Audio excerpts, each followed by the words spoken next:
So good evening, everyone. Good. How you feeling? Everyone's good? Good. Good. So wonderful to have you here.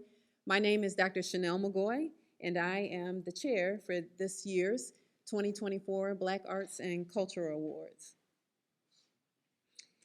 So I have many thank yous for this evening. So many people have come together to make this event very special tonight, and so I want to begin with those thank yous. So first, I want to thank you all for being here and supporting the event. And a very special thank you to this evening's sponsors. This beautiful program that you have, our sponsors are listed, and if you take a moment to read those, we thank you for all of your contributions and continued support of the museum. I also want to thank the event committee. They are also listed on your program. You can find them on the back. And I want to acknowledge them. If you could take a moment to please stand so that we can properly thank you.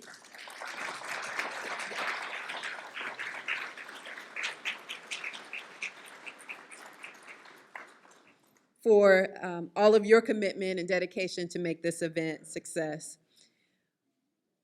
I want to remind you that immediately following the program to join us in the lobby for the reception.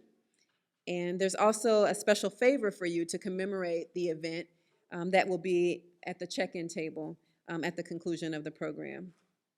So I did say that this was a beautiful program, and if you open it, which is always so nicely done, you will find a full-size poster featuring the work of our honoree tonight. So that's a beautiful addition for you to take home with you.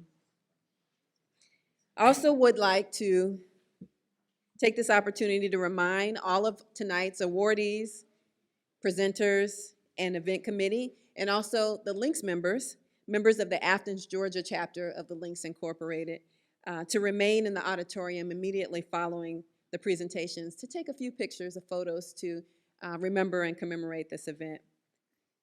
And then finally, I want to acknowledge those who are in the audience, our VIPs for the evening. We have the Honorable Steve Jones. We also have Joe Perugini, the director of the Lamar Dobbs School of Art. Jeanette Taylor, Vice Provost for Academic Affairs. Yes, thank you. S. Jack Hugh, the Senior Vice President for Academic Affairs and Provost. Are you? Yes. Wonderful to see you. Thank you. And we are also thrilled to have the president of the university here to support the event. We are so grateful for his continued support of the Black Arts and Cultural Awards. So please join me in welcoming the 22nd president of the University of Georgia, Jerry W. Moorhead.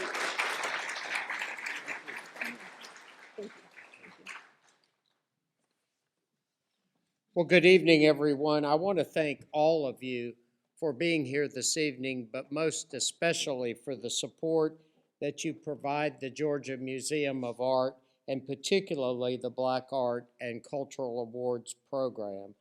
I hope all of you will get a chance this evening to explore the museum as well as enjoy the reception that will take place after the ceremony.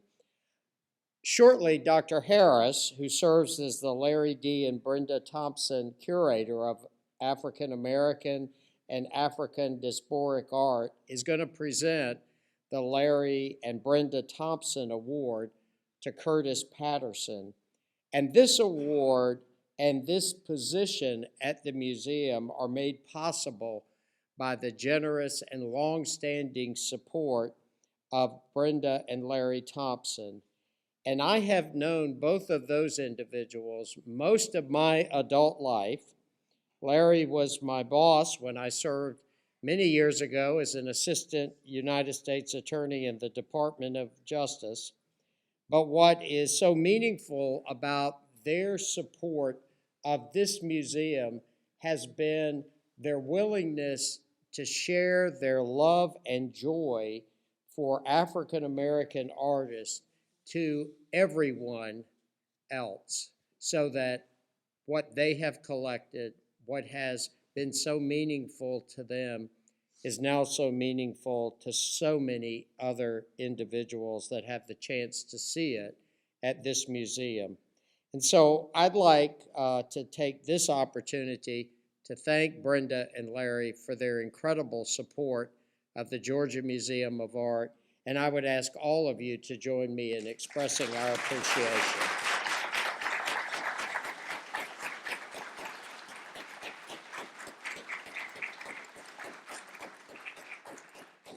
Tonight's event is about celebrating the contributions made by African American artists, and it's also about the contributions that they have made to cultural education and service.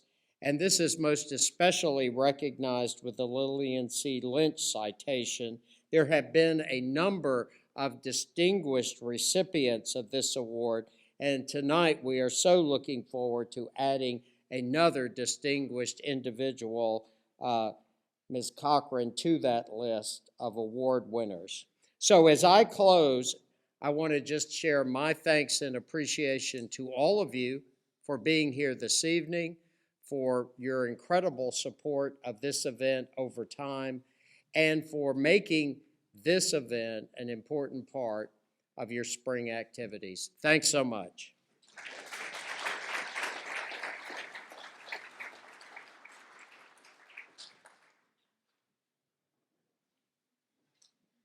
Good evening. It's wonderful to see you again this year. Another year has passed. I know that many of you have been here before, so those returning, another welcome. To those who are here for the first time, welcome, welcome. Come back again. It has been my privilege and honor. My name is Frida Scott Giles. I should have said that. But anyway, it's been my privilege and honor the last few years to lead us in a very important song, Lift Every Voice and Sing. This is a song of hope, of reconciliation, of patriotism to our nation. And it's a song that was written by James Weldon Johnson and his brother Rosamond Johnson in 1900. And it has been a song deeply embedded in African American culture ever since. So before we sing, here are the lyrics. I tell the same joke every year that I'm going to sing in the key of me. But this year we're going to sing in the key of we. All right? So just open your mouth and sing and enjoy it. All right? Don't worry about it. Okay? All right, so will everyone please stand?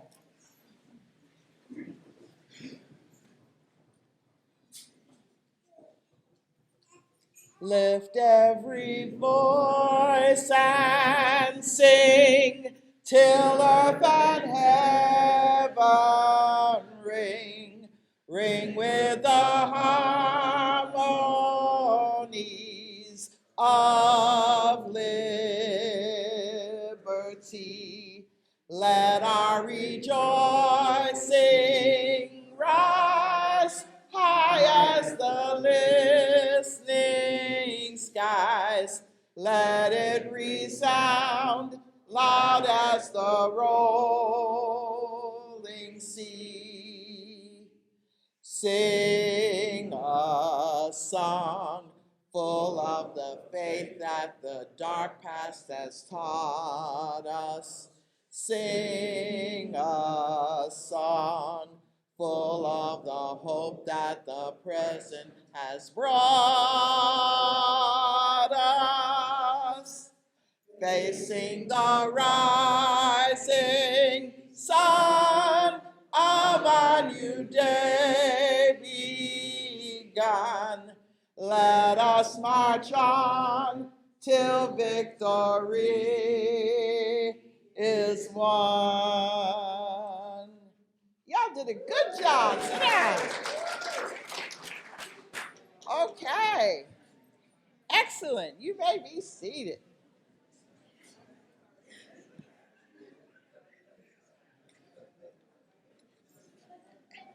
And now it is again my privilege and pleasure to welcome to the stage Dr. Monica Parker, who is chair of the arts facet of the Athens, Georgia chapter of Lynch Incorporated. Unfortunately, our president, Alicia Battle, is out of town, but we always, those of you know the Bible, there's always a ram in the bush. All right. And so please welcome Dr. Monica Parker.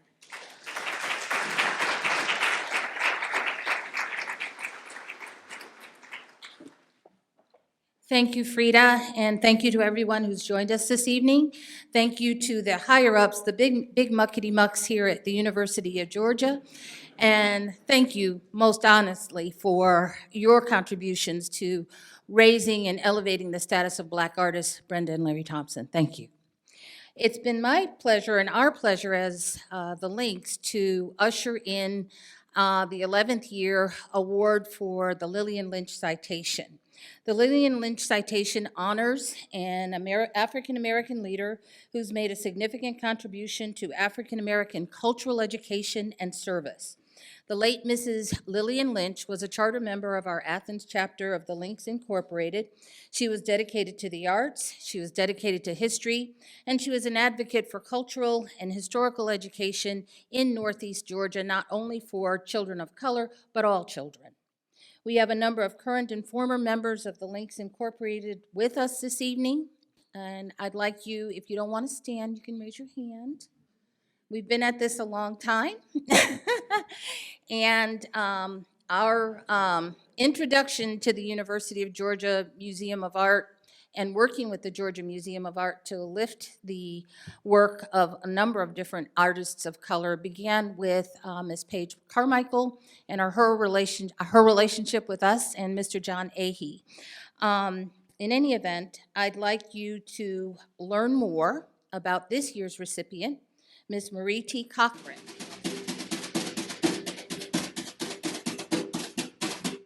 We're all here because of the fact that we are undervalued, you know, as artists, and we're always looked, we're secondary. We were told that we would best suit our talents to become pipe fitters or something more practical. And this was one, it was a white professor that told us that. She said, honey, colored people can't be artists. Just having that kind of support within the family unit made it so that when I experienced opposition from outside, I already had the armor I needed to deflect that. In the 5th grade in Miss Trophy's class, when we had to stand up and say what we wanted to be when we grew up, I took that challenge and I stood up and said I want to be an artist when I grow up. So all the kids that laughed at recess, I told them I couldn't play with them anymore because I could only play with people that believed in me. I've always been a creative person, but never really had a chance to really express myself. Something like being there, you know, people really don't have that big of an appreciation for artists. My name is Marie Cochran, and I was born and raised in the foothills of the Appalachian Mountains. I am an Appalachian artist.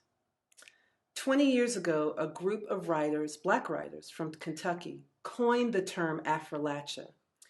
2 years ago at a gathering, it occurred to me that musical groups like the Carolina Chocolate Drops had embraced the term. There was a word, there was a song, but where were the visual artists? Frank X. Walker, a founding member of the Appalachian Poets, extended his hand across the table and he said, "You invite them." And that was when my journey began. 2 years later, I've curated an exhibition of Appalachian artists at the August Wilson Center in Pittsburgh. The name of the show is Common Ground Appalachia, Where I'm From. This particular exhibition brings together 31 artists of various ages working in a variety of media. Appalachia identifies the African presence in these mountains. For too long, the contribution of African Americans to American culture has been neglected. Until recently, our contribution to Appalachian culture has been denied. For instance, How many folks know that the banjo, which is so integral to Appalachian music, has African roots? The Appalachian Visual Artists Project was created to showcase the artwork. The exhibition represents the completion of the first phase. In the next phase, I feel a sense of urgency. Many of the artists are over the age of 60. Oh, my name is Mayota Hill. Green Davis, Willis Green Davis. Newman Jackson. Looking at Par Ramey. I am Elizabeth Ash Douglas. I'm Errol Butchie Mobutu Reynolds. Charlotte Ka. My name is Joanne Bates. Valeria Watson Deuce. My name is Sammy Lewis Nicely. How do you feel about being a part of this exhibition with all of us here? Honored because they're pioneers. We felt so isolated at the time. We didn't know of Bean Davis. We didn't know people were, especially African American artists. I always saw Mr. Davis at a conference in Texas, and I automatically thought, wow, we're not the only ones. There's somebody out there in the world that's living, thriving as an artist. They are the pioneers who have overcome racial prejudice and other barriers.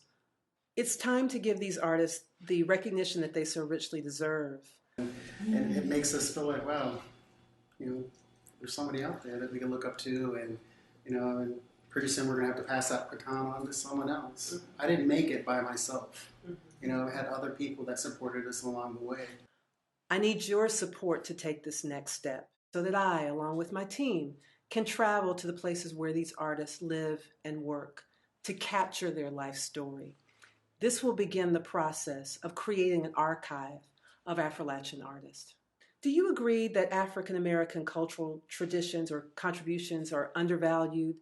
Are you surprised to learn about the rich literary, musical, and visual arts traditions in Appalachia?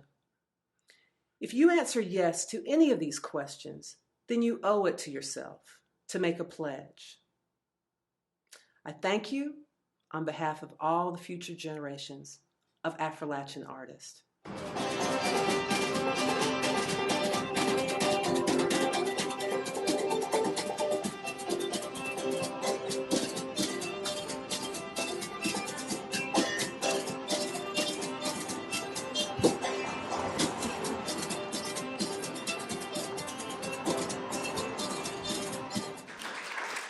Thank you.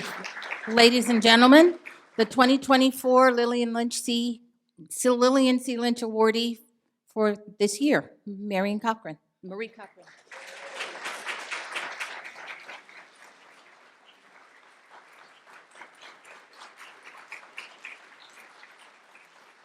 Okay, I'm on a mission, so I'm gonna take my time. I'm not gonna be like Usher, though, don't worry about that. You don't have to take me off the stage. I only said that I wanted that last little bit because I just talked to Mo on the phone this week. His birthday was last week, and he said, "You created a vehicle for all of us to ride." That film was made in 2011.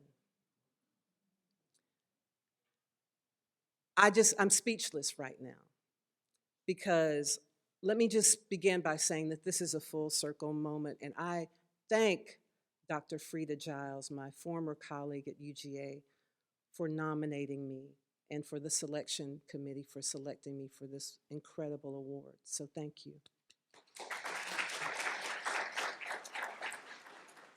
All right, this is a full circle moment, and I had to write my notes so that I didn't just go veer off because there's so much history in this room. I have to begin before that point where I met Frank X. Walker and created the Appalachian Artists Project, because I came here in the 1980s as a 20-year-old undergraduate student in the Lamar Dodd School of Art. I'm 62 this year. And the full circle moment includes a praise song for ancestors, some of which people in that video who have passed away. And I can only mention 3 because I have to give that connective tissue between Athens and Black Atlanta that made me the person that I am, that led me back to my roots in Toccoa, Georgia. First, I must mention Baba Alvin Dollar, who led the Dunbar Neighborhood Center, where the one and only permanent piece of artwork that I have still exists, the corner of Windsor and Fulton Street, Reunion Place. Darlene Killian, who was the first Black student to graduate from the Lamar Dodd School of Art, and actually, if they had run a race, she might have been the first Black student to graduate from UGA. She was friends with Miss Francis. And last but not least, you saw him in the video, Sammy Nicely, who before the word Affrilacha was invented, created the Africa to Appalachia nonprofit out of East Tennessee. Ashe. I'm gonna read this fast now. I pledge allegiance to Affrilacha. Being a Black person from Appalachia can be summed up in that old Facebook relationship status. It's complicated. During my childhood, I enjoyed The Waltons, a popular 1970s TV show about a hardscrabble white family in the Virginia mountains, as much as I enjoyed Good Times, the story of an irrepressible Black family in Chicago's Cabrini Green public housing project.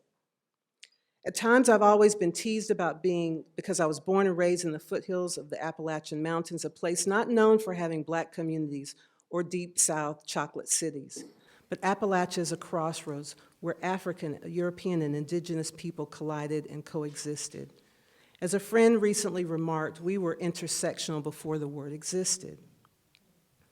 I was born in Toccoa in Stevens County. Even these place names express the dissonance I feel about my geographic roots.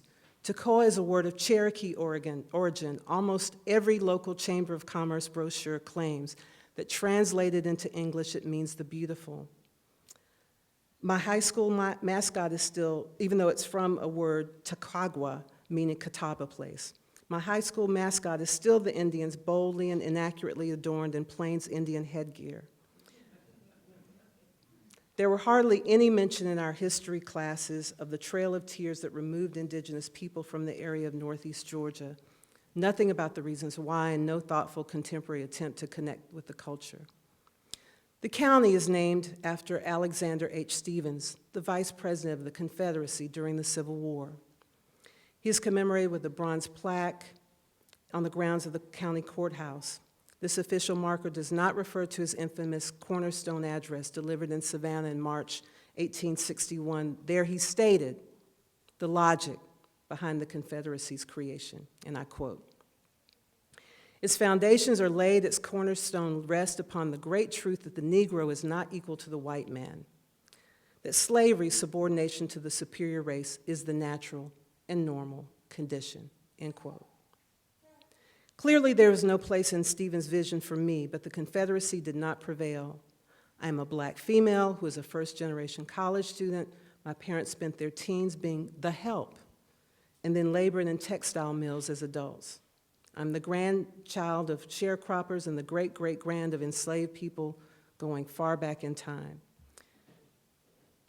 Responding to the persistent erasure of our presence, I often say that when I talk about being Black and Appalachian, our small numbers have a tremendous impact. And you heard most of that in the video. And I'm going to cut it short because I'll just name names like Carter G. Woodson, Nikki Giovanni, Nina Simone, Bill Withers, T.D. Jakes, Steve Harvey, Roberta Flack. Musical greats even made their mark in my tiny hometown. James Brown came to Toccoa as a teenager. How many people saw the documentary by Questlove? Toccoa. Fleeing a tumultuous childhood and a perilous future, he healed his spirit and birthed his musical prowess in the shadow of Currahee Mountain. Blues vocalist and vaudeville performer Ida Cox was born there. And going on to fame as prolific composer and band leader, her song, Wild Women Don't Get the Blues, is largely recognized as an early feminist anthem. Affrilacha cannot be located on a map, yet is manifest in writers' words, like Frank X. Walker, like the Affrilachian poets, the sounds of musicians like the Carolina Chocolate Drops, visual artists, creative network of others that continue to build a movement. I vow to honor the messy, bittersweet contrast of my home region's historic challenges and the courageous accomplishments of all these people. In an 1848 letter to Frederick Douglass, journalist and abolitionist Martin Delany said it best. It is only in the mountains that I can fully appreciate my existence as a person in America and in my own native land. It is then and there my soul is lifted up, my bosom caused to swell with emotion, and I am lost in the wonder and the dignity of my own nature. This is why I pledge allegiance to Appalachia. And that was my best way of thanking you for this incredible award. I was going to talk about this book mentioned, but I'll tell you more about this book later by David Joy. So this, I've got double. Young author who graduated from Western Carolina University, which is where I taught, and dedicated this very challenging book about the region to me. So I recommend that you read it. Because, let me just finish, because I've got the mic. Because when you read it, I want you to remember everything that you've said, because it is a cautionary tale. And it's an exorcism of the region. Because the main character is a young black woman from Atlanta who comes to North Carolina to reconnect with her roots. And I'm not going to give you any spoiler, but when you finish that last page, I want you to think about what could happen and what we need to keep from happening. Because when I read this book, I wept, because it really brought so many things when I think about this character, Toya, and how she could have been me, or what could have happened differently if I had been a faculty member in the context of that narrative. You've got a brand new book on your shelf. You've got a brand new word in your vocabulary, and I thank you from the depths of my heart for this award.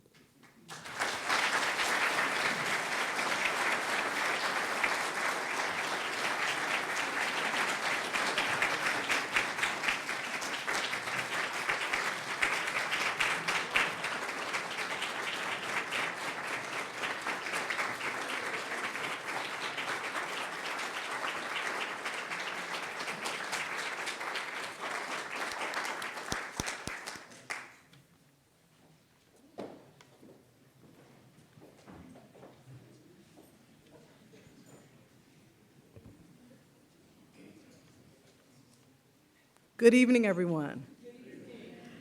My name is Shania Harris, and I'm the current Deputy Director of Curatorial and Academic Affairs, but I am always the Larry D. and Brenda Thompson Curator of African American and African Diasporic Art.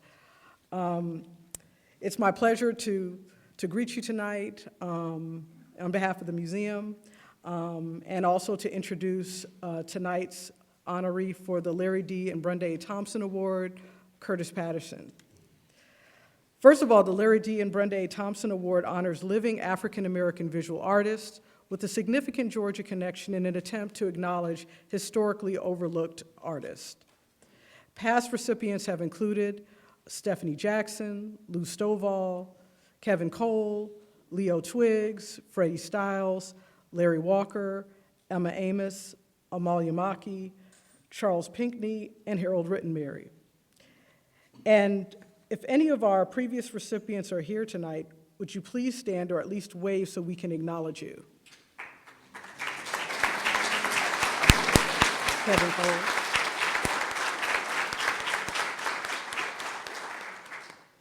Thank you. So that's just to kind of point out it's Kevin Cole, and is that Freddie? Of course. Hello, Freddie. How are you? Good to see you tonight. Yeah. And just a brief moment of silence for a few of our awardees who have passed on into the realm of the ancestors, and even only in recent years. Lou Stovall, Emma Amos, and Larry Walker.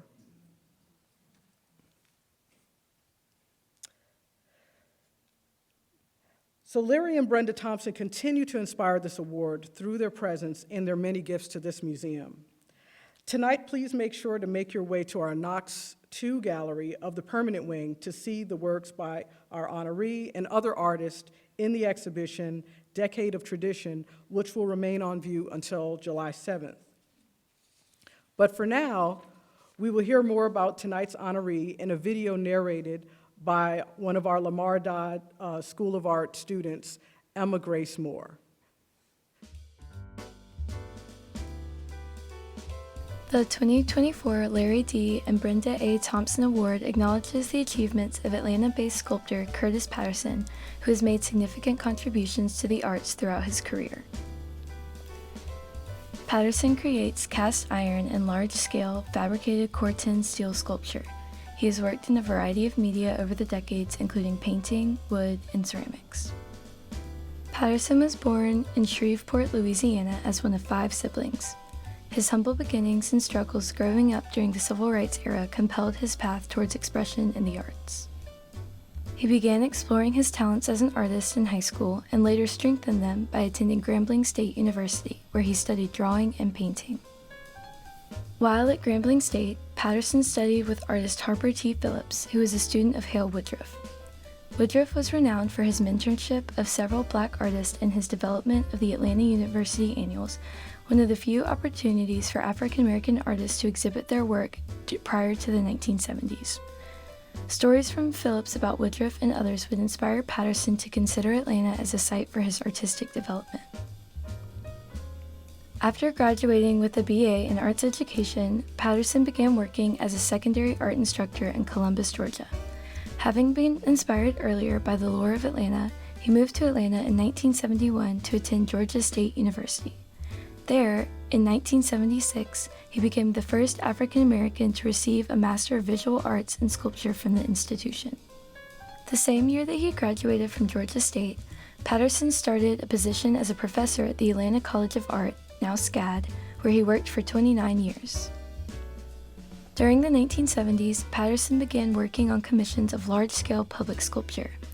Patterson's works show an interest in the manipulation of three-dimensional space and invite the viewer to interact and participate with the work.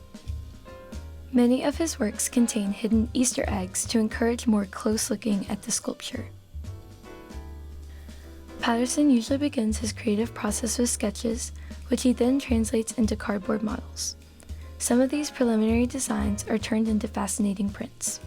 If working on a public commission, he also spends time doing research and talking to members of the community that the work is intended for. For many large-scale works, Patterson is often assisted by his son. For his sculpture, Patterson uses various methods to achieve unique patinas and textures. Over the years, Patterson's work has included commissions and permanent installations in several prominent cities in the United States, including Atlanta, Georgia, Columbus, Ohio, St. Paul, Minnesota, Shreveport, Louisiana, and Dallas, Texas. Additionally, many of Curtis Patterson's sculptures have been exhibited internationally in France, Nigeria, and Sweden. Through his sculptures, Patterson evokes a narrative that is both commemorative of individuals of African ancestry and emblematic of significant events from African American culture and history. He has made several works, such as Montgomery Bus Stop, that commemorate civil rights workers and leaders. Spiral Justice, located in St. Paul, Minnesota, is one of Patterson's favorite works. The sculpture was created in honor of Roy Wilkins, a prominent American civil rights activist. Patterson takes most of his inspiration from African art. For example, common symbols in his work include the double axe, which is associated with Shango, the Yoruba deity for thunder, lightning, and justice. Patterson uses symbols such as these to acknowledge the impact that African art has had on modern art movements. His accomplishments have gained him recognition and admiration in the contemporary art world.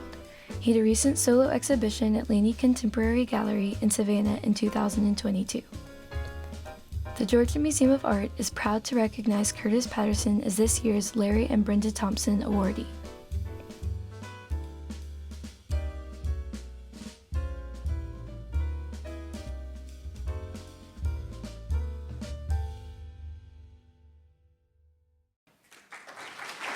Ladies and gentlemen, Mr. Curtis Patterson.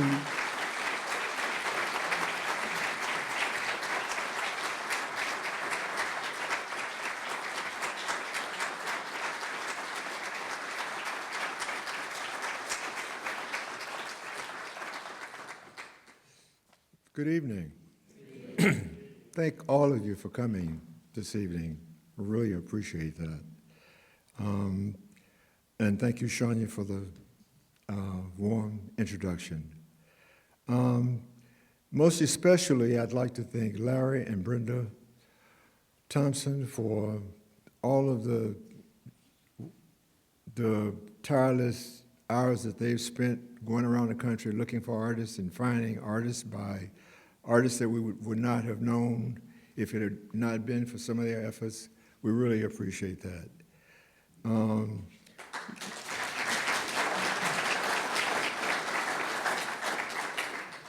Larry and Brenda, your commitment for collecting art by African American artists is a real testimony of your desire to preserve our culture and inform them of the contributions that have been made from the visual arts standpoint. I really appreciate this award. It's really amazing to me that the amount of satisfaction that I get from doing what I do, and people seem to enjoy it and acknowledge me for doing that. I really appreciate that. That's really wonderful. I hope my desire that what I'm doing with my art will serve as a vehicle to preserve, promote, and celebrate the significant contribution that have been made by artists of African descent. I received my motivations primarily when I was in undergraduate school at Georgia State. I'm sorry, I was at Georgia State, but before that I went to Grambling, Grambling State University. I received much of the motivation from one particular professor there by the name of Harper T. Phillips. He was a student of the renowned Hale Woodruff. And one of the things that Harper T. emphasized to me and my classmates was it was really very important to have a really good sense of design. And they really put a lot of emphasis on doing that. So that was really very important. Hale Woodruff was a renowned artist who was responsible for organizing a show held in Atlanta, Georgia called the Annual Atlanta University Exhibition. And during the time I was at Grambling, I actually helped one of my professors build a crate for one of the paintings that he was sending to that exhibition, which was a real indelible experience for me. Just knowing that this painting was going to be shipped somewhere and be seen by a number of people. And when I graduated from Grambling, I made a point to come to Atlanta because I had heard so much about this collection of African American art. And I came and was really impressed with the work, but one of the things that I observed in coming to that show was a piece that was done by, it was a mural that was done by Hale Woodruff. And one of the things that stood out for me in that mural was one element in the piece was a figure of Shango. Shango is an African deity from the Yoruba tribe from Nigeria. And it's symbolic of lightning and thunder. It's a very empowering figure. I hope that by using this figure and figures from the past, that I can bring forward more awareness of the relationship of antiquity and modernity for future generations to come, so that they can be informed of the significant contributions that have been made by people of African ancestries. It is my hope, it is important and my hope to try and bridge a gap that has been omitted in the history books, that African Americans and African American art is has a tremendous contribution toward contemporary art. And I also like to thank Larry and Brenda Thompson for their effort in putting this all together. Thank you very much, Larry and Brenda. I wish there was some way that we could clone both of them. They have really made a tremendous contribution. Thank you all for coming.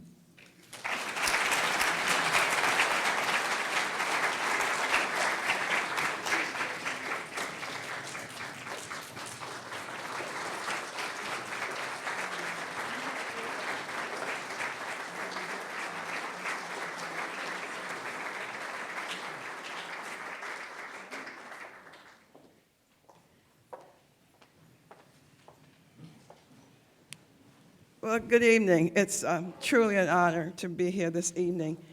And this is our 11th year, and thanks for reminding me. I was counting 9, but it's 11. And I wonder if many of you have been here 10 or 11 of those years. Would you raise your hand? I just wonder if they're out there. We have quite a few. Thank you so much. Larry and I thank each and every one of you for coming out this evening.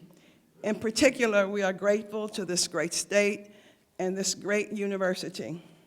We always say thank you to our dear friend, President Moorhead.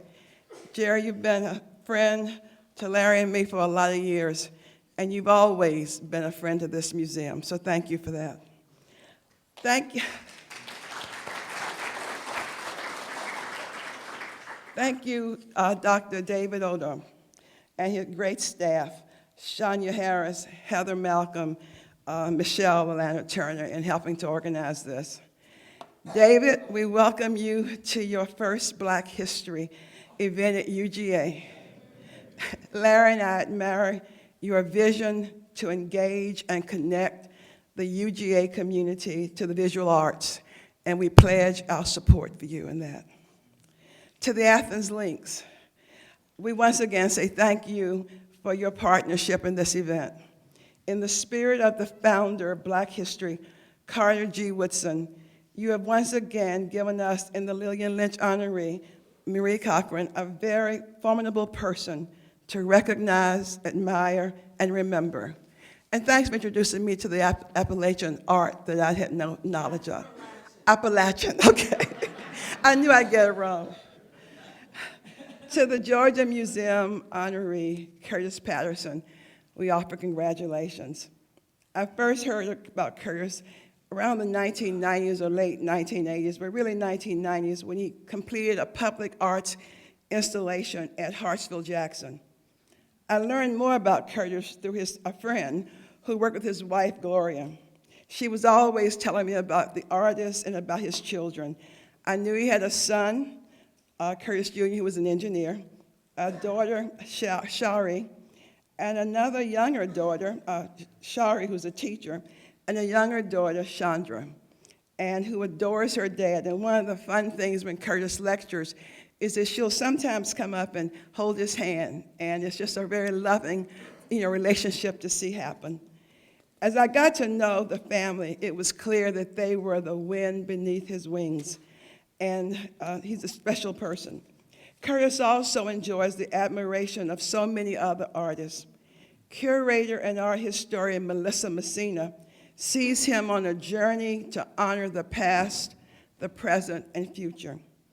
Years ago, artist and art historian Tina Dunkley urged Larry and me to buy a Patterson sculpture. Tina was relentless. She believed Curtis Patterson was important to the pantheon of artists and that we would want to have him in our collection. We now own 2 Patterson sculptures. Earlier this week, I got a call from Michael Rooks, who's a curator at the High Museum. He shared with me that the High was getting ready to acquire a Patterson sculpture.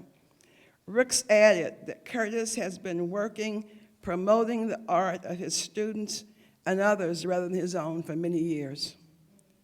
Perhaps artist Kevin Cole, and a former Georgia Museum honoree, in his own Kevin Cole direct way, said it best: Curtis Patterson is the real deal, Brenda. It would take getting to know Curtis to really understand what he meant. Curtis Patterson is truly an amazing individual. He has been committed to teaching and mentoring arts and art education for nearly 4 decades. He's determined, deliberate, inspired, and masterful in his finished works. Though we mostly see his welded works, and I kind of get his welded and cast confused, so I'm not an art historian on that, but we mostly see his welded work. He is proficient in other mediums as well: wood, ceramics, drawing. Except for the fabricated African mask, Patterson's works are mostly abstract. Now, abstraction is the antithesis of realism, and I think of realism where you can see where the artist is going and you can understand maybe the artist's intent. And yet Larry and I, from the beginning, when we saw the large abstract sculptures with their beautiful patinated finishes, it had a pull for us of identity and a sense of African history. The fact that you're able to take from these abstract figures and arrive at such an aesthetically pleasing cultural experience is, according to art historian Richard Powell, metaphorically like walking on water. It's hard and impossible except in the Bible. Perhaps we were able to have this experience because Patterson makes it a little easier for us by incorporating in many of his sculptures. They're grounded in the inclusion of the African deity Shanga. Curtis shared with us that he came to Atlanta looking for that figure, looking for Hale Woodruff, trying to put that in his work. Shanga is not a religious figure for Curtis, but I've understood it to be a symbol of ancestry and the beauty and elegance of African art. When viewing a Patterson work, you are struck by many things: the beauty of his form, the coloration, the texture, the interlocking pieces, the symmetry, along with the cultural richness. All of these take you to another level. Congratulations, Curtis. In closing, thank you again for coming out tonight, and we hope you will not wait to another special event to return to this museum, but we hope that you will come find your special artwork that takes you to your special place, and that you will come often to this jewel we have on this campus. Will the honorees please stand as we give them one last salute? Lillian Lynch honoree, Marie Calloway, and UJ honoree, Curtis Patterson.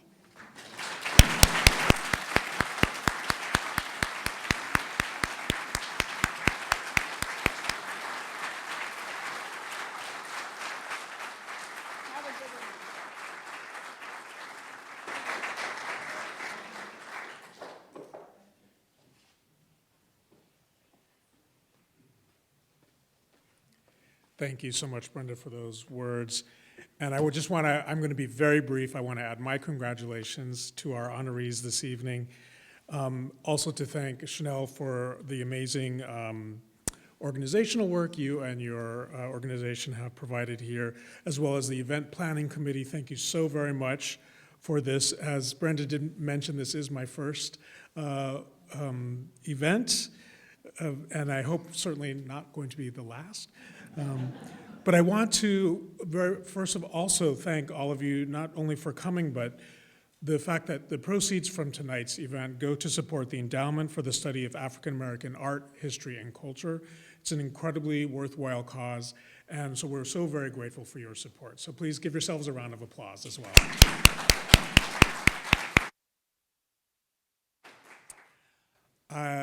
I would like to, acutely aware that I'm standing between you and a reception where you're able to mingle with our illustrious honorees and also so many wonderful artists, filmmakers, and other cultural impresarios in the audience tonight. So I definitely do not want to hold us up any further, but I would like to add just a very brief special thank you to Brenda and Larry for all you've done, not only for African American art and artists in this country, but for this museum in particular, and helping us tell a much richer and fuller story of art. Thank you so very much, Brenda.